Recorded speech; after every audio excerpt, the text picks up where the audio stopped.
우리 이제 가톨릭 교회 교리서 이렇게 두껍잖아요. 지금 3권이에요. 이렇게 두꺼운데 예비신자 교리 때 하는 교리 내용이 크게 나눠서 3가지라는 거예요. 믿을 교리, 지킬 계명, 은총을 받는 방법. 요것이 그 가톨릭 교회 교리서의 핵심적인 내용이래요. 근데 여러분들은 배우긴 배웠지만 잘 모르잖아요. 그냥 쭉 왔는데 이제 정리를 해드린다면, 그래서 여러분들이 이제 뭐 했던 것들이 이렇게 크게 3개로 구분이 되는 거예요. 그래서 우리가 그리스도교 신자로서 하느님과 관계를 형성해 나가는 데 있어서 기본적으로 중요한 3 요소라고 한다면, 첫 번째가 믿을 교리. 나는 그리스도교 신자로서 하느님을 믿잖아요. 예수님도 믿고 성령은 믿어야 합니다. 성령은 안 믿어요? 믿죠. 우리는 성부, 성자, 성령 삼위일체를 믿는 거잖아요. 그러니까 우리는 다른 종교에 비해서 특별히 다른 거예요. 유다교 같은 경우는 하느님을 믿겠으면 안 믿겠어요? 하느님. 유다교, 이스라엘 사람들 하느님 믿죠. 그 사람들은 예수님은 안 믿죠. 성령은 안 믿죠. 물론 이제 성령이라는 것을 우리가 생각하는 개념하고 좀 다른 식으로 이제 이해를 하는 거죠. 그래서 유대교에서는 예수님을 안 믿어요. 그죠? 그럼 예수님을 뭐라고 생각할까요? 유다교에서는 한 예언자로 생각을 하니까, 그러니까 우리가 믿는 삼위일체는 성부, 성자, 성령이 본질이 동일하고 표현 양식이 다르다는 거예요. 그 똑같은 분이라는 거예요. 예수님이나 하느님이 똑같은 분이라고 생각하는데, 유다교에서는 예수님을 하느님과 동일한 존재로 보지 않고 하느님보다 더 밑에 존재로, 그러니까 예수님은 인간이다. 우리는 예수님을 인간이면서 하느님이라고 고백하잖아요. 굉장히 이 개념이 다른 거죠. 그러니까 우리는 예수님을 인성과 신성을 모두 갖고 있는 존재로서 하느님과 같은 존재라고 생각을 하는데, 유다교에서는 예수님은 예언자에 불과하다 이렇게 생각을 하는 등등에 대한 내용들이 이 믿을 교리에 있다는 거예요. 그래서 하느님은 누구고, 성자는 누구고, 성령은 누구시고, 교회는 무엇인가, 마리아는 무엇인가에 대해서 우리가 믿어야 된다는 거예요. 믿어야 된다는 거예요. 이성적으로 이거는 이해를 할 수가 없죠. 마리아가 예수님을 잉태하셨잖아요. 근데 어떻게 잉태했어요? 성령으로 잉태했잖아요. 이게 믿겨요, 안 믿겨요? 안 믿기죠. 그게 믿겨요? 아니, 어떻게 기도하면 임신이 돼요? 물론 옛날엔 절에 가가지고 100일 기도하면 임신이 되긴 됐지. 옛날엔 그런 기적이 많이 있었는데, 그 말도 안 되는 거잖아요. 우리가 이성적으로 생각할 때 이성적으로 왜 안 되는 거잖아요. 하지만 그럼에도 불구하고 우리는 이게를 믿는다. 믿는다는 거예요. 어제가 무슨 날이었죠? 어제? 성모님 자헌축일. 예수님이 성전에 봉헌됐던 것과 같이 이제 성모님의 부모님 요아킴하고 안나가 성모님을 성전에 봉헌한 걸 기념하는 날이에요. 그런데 봉헌하게 된 이유가 뭐냐? 성모 마리아는 원죄 없이 잉태됐다는 거예요. 근데 그거를 원죄 없이 잉태됐다는 것이 이게 뭐 객관적으로 증명할 수 있는 내용은 아니잖아요. 그래서 우리는 그거를 믿는 거예요. 믿는 거. 그래서 믿을 교리에서는 이런 것들을 우리가 이성적으로 파악할 수는 없지만 믿는다. 그 이제 두 번째, 그러면 이제 우리가 하느님을 이런 분으로 믿는데, 그러면 우리는 하느님과 관계를 맺기 위해서는 어떤 삶을 살아가야 되느냐 하는 것이 이제 계명이라는 거예요. 계명. 그래서 우리가 잘 알고 있는 계명이 10계명이죠. 10계명. 이스라엘이 이제 모세가 에집트를 탈출한 다음에 이제 광야에서 새로운 백성으로 탄생을 되는 거잖아요. 에집트에 있을 때는 노예, 종살이를 해다가 이제 에집트를 탈출해서 광야를 들어오면서 이제는 자유인이 되잖아요. 자유인. 그럼 이제 자유인으로서의 삶을 우리가 어떻게 살아가야 될까 하는 것들을 모세가 하느님으로부터 받은 것이 10가지 계명이라는 거죠. 10계명. 그래서 10계명은 이제 1, 2, 3계명은 우리와 하느님과의 관계, 하나이신 하느님을 믿어야 된다. 딴 야훼를 믿으면 안 된다. 그리고 주의를 거룩히 지내야 된다. 뭐 이런 거 있잖아요. 그러니까 첫 번째 계명부터 세 번째 계명까지는 우리와 하느님과의 관계를 어떻게 설정할 것인가에 대해서 규정을 해 놓은 것이라고 한다면 4계명서부터 10계명까지는 이제 우리들끼리 어떻게 살아야 되는가, 서로 어떻게 불편함 없이 존중하면서 살아가야 될까, 뭐 이런 것들을 이제 규정해 놓은 거죠. 그러니까 뭐 이제 거짓 증언을 하지 말라, 남의 물건에 손대지 말라, 뭐 이런 것들이 이제 우리가 지켜야 될 계명으로. 그래서 이제 우리가 하느님을 올바로 믿기 위해서는 이렇게 이런 것들을 잘 지켜나가야 된다라는 거지. 근데 인간이란 존재가 굉장히 나약하잖아요. 여러분들이 결심을 딱 해서 내일부터는 내가 새로운 사람으로 살아야지 딱 생각을 했는데 그게 쉽게 돼야 안 돼요. 잘 되나 봐요? 대답 드려보니까 잘 안 되잖아요. 말만 그렇게 하지. 엄마들, 우리 젊은 엄마들 얘기 들어보면 애가 잘 땐 너무너무 이쁘대요. 그래서 이렇게 이쁜 애한테 내가 승질냈으니까 내일부터는 절대 그러지 말아야지 다 결심했는데 그 다음날에 딱 되면은 또 왜 안 일어나는 거야 하면서부터 이제 뭐 애들한테 뭐 투덜거린다고 하더라고요.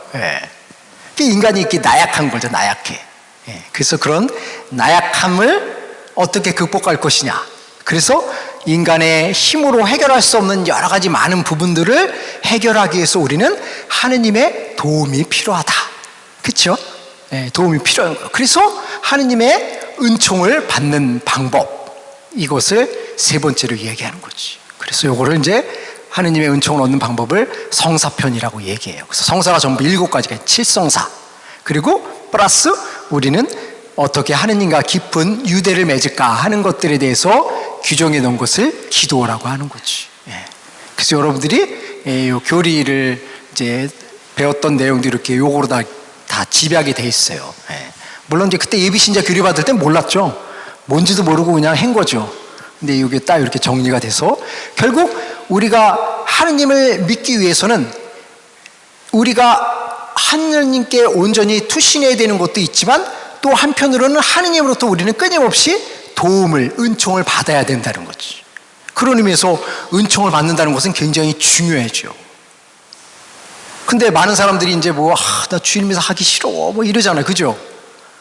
여러분들 빼놓고 저기. 아까 나 오늘 오다가 보는데 한 10시 55분인가 이렇게 오러오는데 어떤 자매님 인사하더라고요. 그래서 성당 가세요? 그러니까 아니요, 나 주민센터 가는데 그랬더라고요. 아니, 요 앞에서 만나니까 난 당연히 성당 오는 줄 알았죠. 그때 아니라 그랬더라고. 아이고, 그래서. 근데 뭐 이제 뭐, 어쨌든 그래서 우리가 미사 참여하는 이유도 그거잖아요. 은총을 받는 거잖아요. 7성사 중에서 제일 으뜸은 아니겠지만 어쨌든 성체, 성사를 통해서 하느님의 은총을 받기 위해서 우리가 미사를 참여하는 거잖아요. 근데 하느님의 은총을 내가 받았는가 안 받았는가를 잘 모르잖아요. 그게 어려운 거죠. 그분은 분명히 우리들에게 그런 은총을 베풀어 주시지만 내가 받았다는 것에 대한 어떤 자각, 그리고 의식, 그리고 그거를 통해서 내 삶이 활력을 얻고 새로운 삶을 살아갈 수 있는다는 것까지 우리가 이렇게 생각해야 되는 거죠. 그냥 미사 참례로 끝나는 것이 아니라 미사 참례의 의미를 내가 잘 숙고해야지만 정말 미사를 통해서 놀라운 하느님의 신비가 이루어지는구나, 이런 것들을 우리가 재발견해야지만 미사가 의미가 있죠. 사실 많은 사람들이 이제 미사가 되게 힘들어요. 나도 힘들어요. 나도 힘들고. 근데 우리 교회에서는 미사를 제일 중요한 거라고 얘기하잖아요. 하느님을 예배하는, 경배하는 가장 중요한 것이라고 해서 전례, 미사는 우리 신앙생활의 바탕이면서 절정이라고 표현을 해요. 되게 이 두 단어가 되게 모순돼 있죠. 바탕이면서 절정이라는 거 좀 상반되는 느낌이잖아요. 그죠? 그러니까 미사라는 것은 우리 신앙생활하는 데서 가장 기초적이고 근본적인 행위라는 거예요. 근데 그 기초적이고 근본적인 행위가 우리 신앙생활에서 가장 중요한 삶의 형태라는, 그 절정이라는 그런 표현을 써요.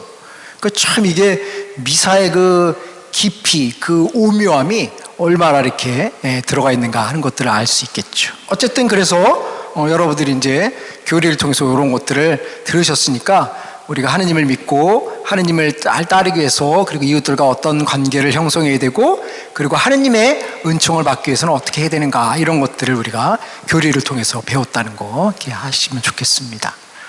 참 이게 어려워요. 이 믿을 교리는 특별히. 믿을 교리는, 그래서 이 믿을 교리가 정착되기 위해서 엄청난 싸움이 있었던 거예요. 논쟁이 있었고. 그래가지고 초대교회에 이제 뭐 공의회라는 게 있었어요. 그래서 공의회 때 뭐 하느님을, 예수님을, 성령을 어떤 식으로 바라보느냐에 대해서 서로 논쟁을 해가지고 서로 뭐 이단이라고 막 잘라내고 뭐 이런 과정들을 겪어서 드디어 오늘날 우리가 믿는 교리가 완성이 된 거죠. 그래서 우리가 믿는 교리가 사실은 우리 이성적으로는 이해하는 게 되게 어려운 거는 뭐 분명한 사실이에요. 하지만 그것을 받아들임으로 인해서 우리의 삶이 또 풍요로워질 수 있다는 것을 이렇게 생각하면 좋겠습니다. 이게 안 넘어가네. 하나만 넘겨주세요. 반대 아니에요? 밑으로. 그래서 세계에는 뭐 이제 뭐 되게 종교가 많죠. 그 아프리카의 부족 단위로도 자기들이 믿는 종교가 많이 있는데, 뭐 크게 얘기하면 이 정도가 되는 거죠. 세계 불교, 이슬람교, 힌두교, 뭐 유다교, 가톨릭 이렇게 되어 있는데, 이제 세계 종교 가운데 이제 불교에는 이제 불경이 있고, 뭐 이슬람교는 코란이 있고, 힌두교는 베다가 있고, 유다교에는 모세오경, 탈무드, 가톨릭은 구약성경, 신약성경이 이렇게 있죠. 그러니까 우리 구약성경 안에는 모세오경이 포함이 되어 있잖아요, 그죠? 창세기, 출애굽, 탈출기, 레위기, 민수기, 신명기, 이렇게 5개. 요거를 모세오경이라고 하죠. 모세가 저술했다 해서 모세가 쓴 5가지의 두루마리 책을 모세오경이라고 이렇게 표현을 해요. 근데 성경 안에는 모세오경도 있고, 이제 예언서도 있고, 이제 성문서, 뭐 잠언이라든가 여러 가지가 있는데, 유다교에서는 구약 성경 가운데 요거만 자기들의 중요한 경전으로 받아들이고, 그 이하, 뭐 예언서라든가 성문서는 그들은 받아들이질 않아요. 그래서 유다교에서는 모세오경과 우리 구약 성경과 동일한 것이고, 그리고 탈무드라는 얘기 많이 들어보셨죠? 탈무드. 탈무드는 쉽게 표현하면 성경에 없는 내용을 해석해 놓은 거예요. 왜냐하면 모세오경으로만 처음에는 이제 이스라엘 사람들이 모세오경에 근거해서 자신에 대해 삶을 규정해 왔는데, 이제 시간이 흐르다 보니까 자기들이 생각하지 못했던 돌출 어떤 문제들이 계속 생기잖아요.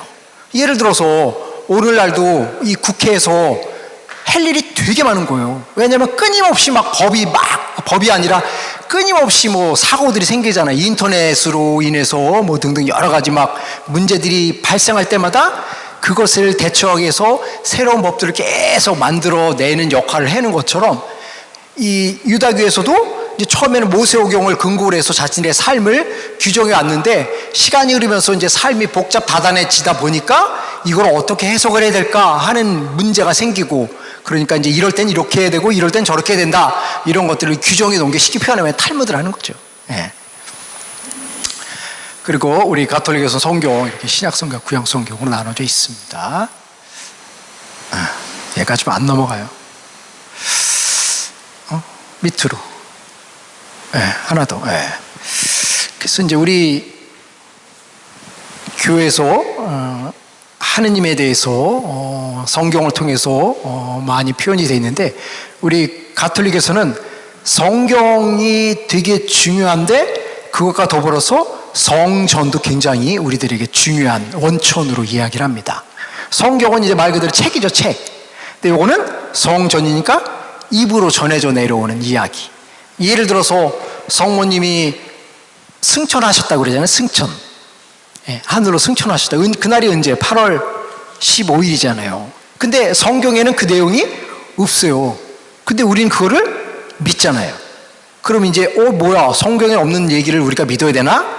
이런 의구심이 생기기 때문에 우리 교회는 교회를 유지해 나가면서 하느님의 말씀이 담겨져 있는 성경과 더불어서 입으로 전해져 내려오는 것을 믿는, 그래서 그것을 성전이라고 합니다. 그런데 이 성경과 성전은 그냥 사람들이 이야기를 하거나 만든 것이 아니라 하느님의 계시에 의해서 우리들에게 시작이 됐다는 거예요. 그래서 요것에 이것을 이제 계시의 원천일 성경과 성전이라고 얘기했는데, 계시는 뭐냐? 하나님께서 당신 자신을 우리 인간들에게 드러내신 것을 계시라고 해요. 계시. 그러니까 여기서 주체는 누구예요? 하느님이라는 거죠. 하느님. 그러면 하느님이 우리들에게 당신 자신을 드러낸 행위가 계시이기 때문에 우리의 노력으로 하느님에 대한 신비를 알 수가 없죠. 예, 그것의 주체는 하느님이기 때문에 반드시 하느님이 우리들에게 알려주셔야지만, 하느님은 이런 분이구나 라는 거를 알게 되는 거지, 우리가 연구를 해가지고 탐구를 해가지고 열심히 공부해갖고 얻어낼 수 있는 것은 아니다라는 거지. 예. 제 지갑에 많아요. 카드도 있고 돈도 있어. 돈. 이렇게 돈. 나는 10,000원짜리는 취급 안 하잖아요. 돈 같지가 않아가지고. 근데 제가 이렇게 보여줘야지만, 이 몇 장이요? 한 10장 되나 봐요. 자기네들은 카드 갖고 있으면서 참, 아유 진짜. 네? 카드는 빚이에요? 아휴. 자매님만 그런 거 아니에요? 그래서 제 지갑에 돈이 얼마 있는가는 여러분들이 모르잖아요. 제가 보여줬을 때만 노신부님은 부자구나 이런 걸 아는 거잖아요. 네? 이게 계시라는 거죠. 인간의 입장에서 알려고 아무리 머리를 쓴다 그래도 해결할 수 없지만, 하느님께서 당신을 드러낼 때 우리 인간이 알 수 있다는, 이게 계시라는 거예요. 그러니까 우리 그리스도교를 계시 종교라고 하죠. 계시 종교. 그래서 그리스도교가 탄생하게 된 이유는 우리가 노력을 해서 탐구를 해서 하느님이 계시구나 라고 만들어낸 것이 아니라 하느님께서 몸소 우리들에게 나타나셨다는 거지. 그 첫 번째 대상자가 누구예요? 아브라함에게 하느님이 오늘 나타나가지고, 야, 너 살던 곳을 떠나서 내가 약속하는 곳으로 가라. 그래서 시작이 된 거예요. 그게 이제 계시의 시작이죠. 근데 불교는 어때요? 불교는 석가모니가 이제 불교의 창시자이긴 하지만 그분은 깨달은 거잖아요. 자기가 앉아가지고. 깨달아가지고, 진리라는 것이 이런 것이구나. 인간은 태어나면 죽는 것이구나. 그리고 삶은 고뇌구나. 또 삶은 연기구나. 다 이렇게 연결되어 있구나. 이런 것들을 자기가 각을 통해서 깨달은 거잖아요. 그래서 불교는 각의 종교라고, 깨달음의 종교라고 하는데, 우리 그리스도교는 위에서 내려온 종교예요. 굉장히 우리 그리스도교는 대단한 종교이면서도 한편으로는 이해하기 어려운 거지. 왜냐하면 위에서 내려왔으니까. 야, 너 나 믿어. 당신은 어떻게 믿어요? 그냥 믿으라니까? 이럴 수도 있다는 거지. 예. 그런 의미에서 우리 그리스도교는 계시 종교다. 그래서 계시 종교는 하느님이 당신 자신을 우리에게 드러냄으로 인해서 하느님이라는 존재를 우리가 인식하게 되는 거죠. 그러니까 모세가 광야에서 목동 생활을 하다가 어느 날 떨기나무가 이렇게 불타는 걸 보잖아요. 그래서 이상하다. 왜 떨기나무가 불이 타지? 해서 가까이 이렇게 딱 가니까 떨기나무가 불이 타면은 이제 점점 나무가 줄어들어야 되잖아요. 타니까. 근데 똑같아. 불은 계속 붙어 있는데 그 형태는 똑같은 게 시원하다 하면서 이렇게 보고 있는데, 그래서 야, 여기는 거래한 곳 신밧을 벗어라 이렇게 얘기 나오잖아요. 그러다가 내가 너를 이제 이스라엘의 그 지도자로 파견하니까 가서 내 말을 사람들에게 전하라. 그러니까 모세가 제가 어떻게 전해요? 그리고 이제 중요한 거는 내 말을 사람들이 믿겠습니까? 왜냐하면 내가 사람을 죽이고 도망쳐온 나쁜 놈인데, 내가 만약에 다시 마을로 돌아가면 사람들이 저놈 살인자잖아. 저 죽일지도 모르는데 어떻게 제가 돌아갈 수 있겠습니까? 하면서 당신 정말 날 보낸다면 당신이 누구인지 좀 알려주십시오 라고 하니까 야훼다라고 얘기하잖아요. 그래서 이제 가가지고 이스라엘 사람들한테 내가 파견받았다니까 뭔 소리야 하니까, 나는 내가 원해서 온 곳이 아니라 야훼 하느님이 나를 일로 가라 그래서 왔다 이렇게 얘기하잖아요. 그러나 그 얘기 아시죠? 잘 모르시는 것 같아요. 그래서 백주간을 들으세요. 아무튼 그래서 우리 교회는 이제 계시라는 거죠. 그러니까 대부분이 다 계시에 있어 이루어지잖아요. 사도들이나 예언자들도 자기는 하기 싫어요. 난 하기 싫은데 오늘 계시를 받아가, 야, 너 가. 너 예언자 역할에, 난 못해. 예를 들어서 베드로도 그러대, 베드로도. 이제 베드로가 밤을 새워서 고기를 잡았는데 한 마리도 못 잡았잖아요. 그래가지고 오늘도 꽝이구나 하고 돌아오는데 예수님이, 야, 저쪽 가서 한번 쳐봐. 그물 한번 던져봐. 그러니까, 속으로는 그랬을 거예요. 왜냐하면 이제 베드로는 업으로 잔뼈가 굵은 사람이니까 밤을 새워서 고기를 한 마리도 못 잡았는데 예수님이 저쪽 가려니까, 야, 네가 나보다 뭘 알겠어. 이런 생각이 있었겠죠. 그래도 이제 한번 따라봐야지 해서 갔는데 엄청나게 고기가 잡히잖아요. 그러니까 고기를 이제 그물에서 끌어올린 다음에, 저는 죄인입니다. 저에게 좀 떠나주십시오. 이렇게 하는 거 아니에요. 그러니까 예수님이 너를 이제 사람 낚는 업으로 부르겠다. 이렇게 하잖아요. 그게 계시라는, 계시. 자기의 원의와는 전혀 관계없이 하느님의 부르심을 받는 거. 그것이 이제 오늘날 표현하면 이제 소명이라는 이런 말을 쓰잖아요. 그래서 구반장들도 임명장 주는 이유가 소명을 받는 거예요.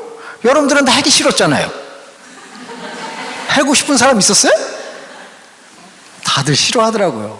그 소명을 주는 거. 그래서 우리가 제 단체장한테는 임명장 안 주잖아요. 단체장은. 임명장을 주는 이유는 본당 신부가 이 사람을 선택하는 거, 이렇게. 그러니까 여러분들이 선택받은 사람들이에요. 근데 자기 자신을 보면, 내가 그걸 할 수 있는 능력이 없는데요? 라는 생각이 드시겠죠.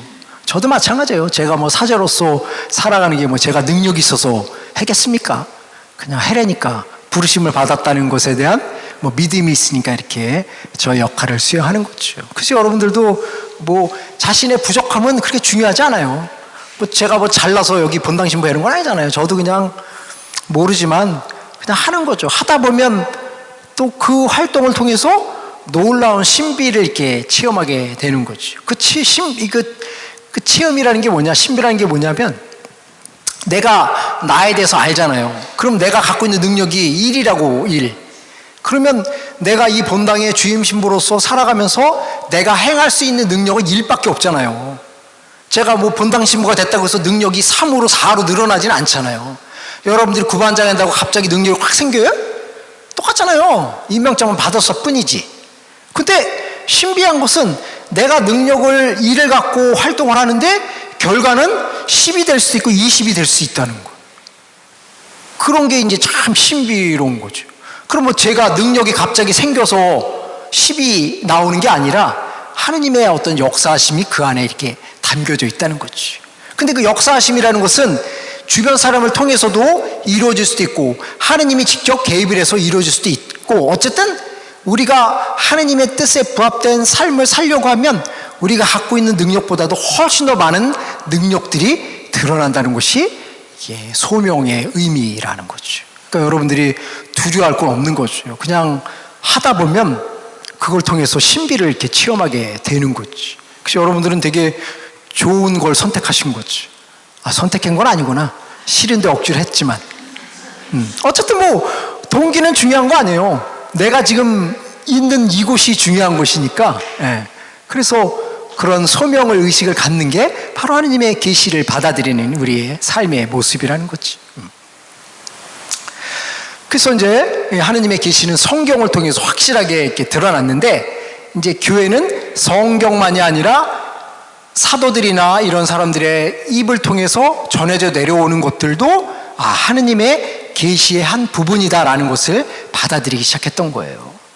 예를 들어서 아까 성모님이 이렇게 하늘로 올라가셨다는 거, 이거는 성경에 없어요. 근데 우리 교회는 굉장히 중요한 믿을 교리를 선포하잖아요. 그죠? 믿을 교리. 성모님이 언제 없이 잉태되셨다는 것도 믿을 교리예요. 그건 증명할 수 없잖아요. 그 처음에 이제 초대 교회 때부터 성모님이 에베소에서 이제 돌아가셨어요. 돌아가셨는데 성모님이 하늘로 올라갔다는 건 누구도 증명할 수도 없고 알 수도 없잖아요. 그런데 그 이후부터 가톨릭 신자들 가운데는 성모님은 죽어가지고 땅에 묻히시지 않고 하늘로 바로 올라가셨다라는 유언비어가 퍼지기 시작해요. 유언비어가. 유언비어도 처음에는 그걸 누가 증명을 해요. 그 유언비어를 이제 퍼뜨리게 됐는데, 결정적인 게 뭐냐? 이제 예수님의 12 사도들 가운데 토마스, 그 불신의 대명사인 토마스가 이제 예수님이 하늘로 승천하시고 제자들을 만방에 나가서 복음을 전하라고 하니까 토마스가 인도에 복음을 전하러 간 거예요. 인도에. 근데 이제 인도에 있는데 성모님이 이제 어머니가 돌아가셨다는 부고를 딱 받은 거죠. 근데 오늘날이야 뭐 전화로 금방 받지만 옛날에는 사람이 전해 하고 하니까 성모님이 돌아가신 한 달 후에 전달이 됐겠죠. 그러니까 어머니가 돌아가시니까 이제 토마스가 온 거예요.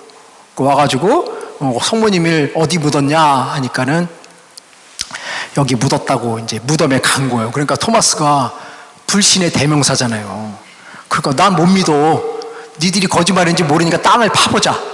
땅을 파서 성모님 시신을 내 눈으로 확인을 해야지만 성모님이 돌아가셨다는 걸 믿겠어. 이렇게 한 거예요. 그래서 땅을 팠어. 팠더니만 성모님 몸이 없는 거예요. 그래가지고 그때부터 성모님은 하늘로 승천하셨나 보다 하는 이야기가 이렇게 퍼지기 시작한 거죠. 그러니까 처음에는 이제 뭐 유언비어죠. 유언비어. 말도 안 되는 거잖아요. 어떻게 하늘로 승천할 수 있겠어요? 네? 그렇지 않아요? 여러분들이 하늘로 승천하겠어요? 신심이 깊다고? 네? 승천 못하죠. 근데 이제 놀라운 사실은 유언비어면은 이제 시간이 지나면 사라져야 되잖아요. 거짓말이면 그러니까 어차피 이제 그때 사람들이 지어낸 얘기면 시간이 지나면 그때 얘기에다가 말아야 되는데 이게 계속 전해져 내려오는 거예요. 그래서 중세 시대에도 사람들이 그걸 믿기 시작한 거예요. 그러니까 성모님이 승천하시고 500년, 1000년이 지났는데도 믿기 시작했는데 교회에서는 이제 황당한 거죠. 야, 이게 성모님이 승천했다는 게 이게 말이 돼? 그래가지고 교회는 그거에 대해서 침묵을 지키고 있어. 침묵을. 그러다가 이제 뭐 15세기, 16세기, 17세기 쭉 가다가 20세기 딱 들어와가지고 그때도 사람들은 성모님은 육신이 부패되지 않고 하늘로서 올라가셨다는 것을 계속 이야기하니까 교회에서는 이걸 숙고하기 시작한 거예요. 그래서 1950 몇 년에 교황님이 이거는 믿을 교리다 해가지고 선포한 거예요. 그래서 그때부터는 교리로 확정이 된 거예요. 그러니까 만약에 거짓말이면 그냥 몇몇 사람이 얘기하다가 사라져야 되는데 그 사라지진 거 계속 내려오는 것은 교회 입장에서 바라볼 때 이거는 하느님의 특별한 은총의 계시였기 때문에 우리는 이걸 받아들여야 된다. 근데 왜 그걸 받아들이냐? 성모님은 예수님의 어머니이긴 하지만 보다 더 중요한 것은 성모님은 모든 신앙인들의 삶에 가장 모범적인 삶을 사셨기 때문에 우리가 이렇게 성모님과 같은 모범적인 신앙의 삶을 살게 되면 하늘로 승천할 수 있다라는 것에 대한 희망의 메시지이기 때문에 우리는 이거를 믿을 교리로 선포한다 이렇게 된 거예요. 그래서 그때부터 이제 이거를 교회에서 공식적인 교리에 추가를 하게 된 거지. 그래서 여러분들도 열심히 살면 죽지 않고 하늘로 올라갈 수 있다 뭐 이런 것들을 하는 거죠. 여기까지만 해줘 뭐. 커피